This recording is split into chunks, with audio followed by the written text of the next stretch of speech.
नमस्कार. प्रत्येक वेळी आपले विचार आपण कसे कंट्रोल करायचे? विचारांवर आपली कमांड कशी द्यायची? यासाठी हा व्हिडिओ आहे. नमस्कार, मी तुमची शुभचिंतक मनीषा.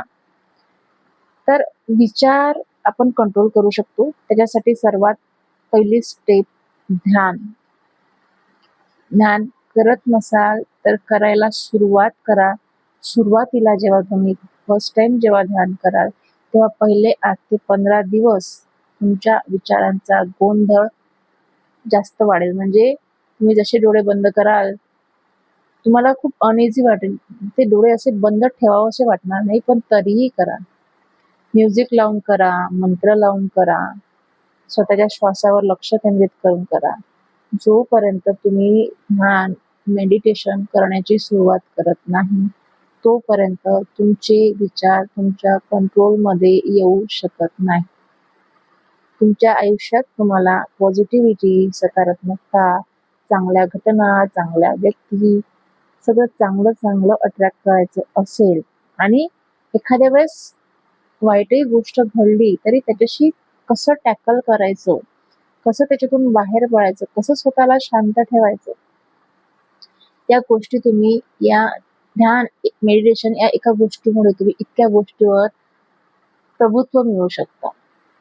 कारण आपल्याला मॅनर्स, एटिकेट्स, कसं बसायचं, कसं बोलायचं, कसा सन्मान करायचा हे शिकवलं गेलं. पण आपल्याला हे शिकवलंच गेलं नाही की तुम्ही तुमचे विचार कंट्रोल करू शकता आणि कसे करू शकता.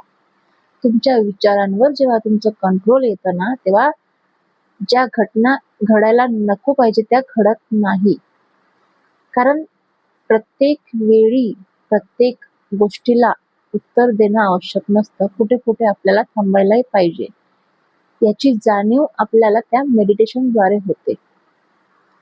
तुम्ही जेव्हा आतून शांत व्हायला लागतं ना, तेव्हा तुमच्या बाहेरची परिस्थिती तुम्हाला तशीच दिसते.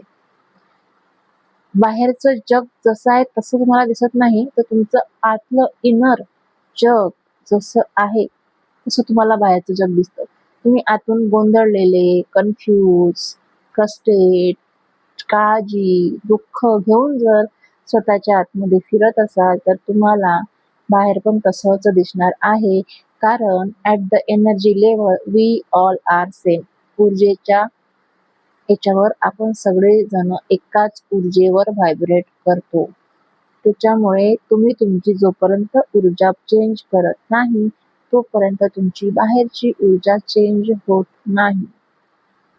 धन्यवाद. Thank you so much. God bless you all.